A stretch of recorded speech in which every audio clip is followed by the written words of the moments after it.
Thank you very much for joining us again on the program, and a warm welcome to you. We are live for you also on our website, Africanews.com. And for those on the CanalSat network watching us on TV, you can choose your preferred language using the blue button or the info button on your remote control.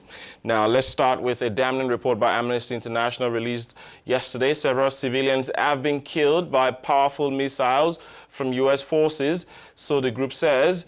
The group also says over the past 2 years, the U.S. have dramatically increased the number of airstrikes in Somalia, recording more than 100 drone strikes and manned aircraft. Now, that figure, Amnesty says, is more than the number of U.S. airstrikes in Yemen and Libya combined during the same period. Now, we must tell you that the U.S. military has denied the deaths. U.S. Africa Command says it had carried out 110 strikes, to be exact, by drones and manned aircraft in the past 2 years in Somalia, killing over 800 people. But it insists that every death was that of a terrorist. Barbara. Effectivement, Jerry, on en reparle plus en détail. Indeed, and we'll discuss this in detail with Saif Magango, the Amnesty International Deputy Director for East Africa. Hello, you have just published a report that describes the U.S. airstrikes in Somalia as possible war crimes. How did you do your research? Comment est-ce que vous avez effectué ces recherches?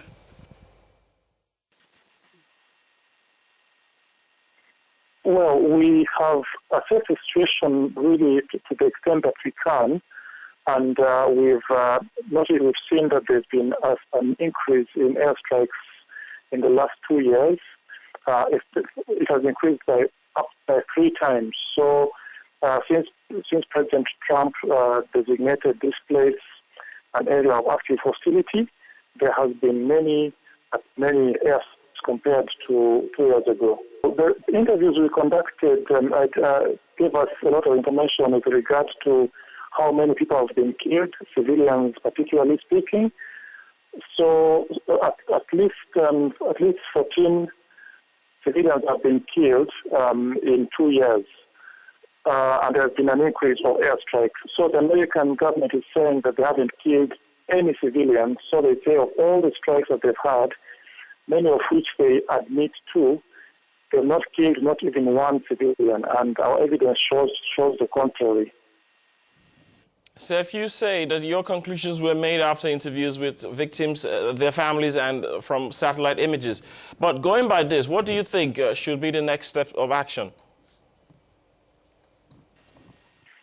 Well, it is our hope, and we are calling on the U.S. government to look more closely at these cases, starting with the ones that we've put forward, to investigate further and move from the position of denying that anyone was killed to a position of admitting and acknowledging that civilians have been killed and ensuring that they get justice and their families are given compensation for the pain suffered. American strikes in Somalia target al-Shabaab militants affiliated with al-Qaeda who regularly conduct guerrilla operations and suicide attacks. Do the strikes targeting these Shabaab Islamists effectively combat this jihadist group? Permettent bien de lutter efficacement contre ce groupe djihadiste. Well, what is of concern to us is that all activities in war must conform to international humanitarian law.